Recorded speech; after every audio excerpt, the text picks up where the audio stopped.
उसी दिन यीशु घर से निकलकर झील के किनारे जा बैठा और उसके पास ऐसी बड़ी भीड़ इकट्ठी हुई कि वह नाव पर चढ़ गया और सारी भीड़ किनारे पर खड़ी रही। और उसने उनसे दृष्टांतों में बहुत सी बातें कही कि देखो, एक बोने वाला बीज बोने निकला।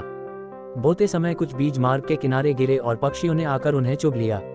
कुछ पत्थरीली भूमि पर गिरे, जहां उन्हें बहुत मिट्टी न मिली और गहरी मिट्टी न मिलने के कारण वे जल्द उगाए। पर सूरज निकलने पर वे जल गए और जड़ न पकड़ने से सूख गए। कुछ झाड़ियों में गिरे और झाड़ियों ने बढ़कर उन्हें दबा डाला। पर कुछ अच्छी भूमि पर गिरे और फल लाए, कोई 100 गुना, कोई 60 गुना, कोई 30 गुना। जिसके कान हो वह सुन ले। और चेलों ने पास आकर उससे कहा, तू उनसे दृष्टांतों में क्यों बातें करता है? उसने उत्तर दिया कि तुमको स्वर्ग के राज्य के भेदों की समझ दी गई है, पर उनको नहीं। क्योंकि जिसके पास है उसे दिया जाएगा और उसके पास बहुत हो जाएगा, पर जिसके पास कुछ नहीं है उससे जो कुछ उसके पास है वह भी ले लिया जाएगा। मैं उनसे दृष्टांतों में इसलिए बातें करता हूँ कि वे देखते हुए नहीं देखते और सुनते हुए नहीं सुनते और नहीं समझते। और उनके विषय में यशायाह की यह भविष्यद्वाणी पूरी होती है कि तुम कानों से तो सुनोगे पर समझोगे नहीं, और आंखों से तो देखोगे पर तुम्हें न सूझेगा।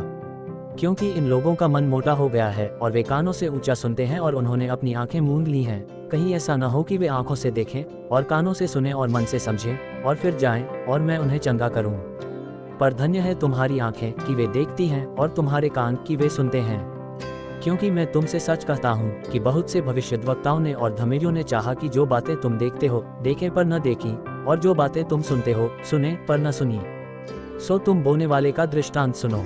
जो कोई राज्य का वचन सुनकर नहीं समझता, उसके मन में जो कुछ बोया गया था उसे वह दुष्ट आकर छीन ले जाता है। ये वही है जो मार्ग के किनारे बोया गया था।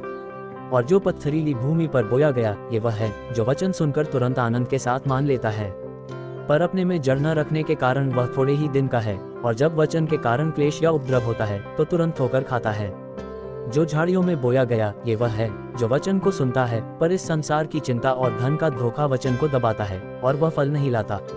जो अच्छी भूमि में बोया गया, ये वह है जो वचन को सुनकर समझता है और फल लाता है, कोई 100 गुना, कोई 60 गुना, कोई 30 गुना।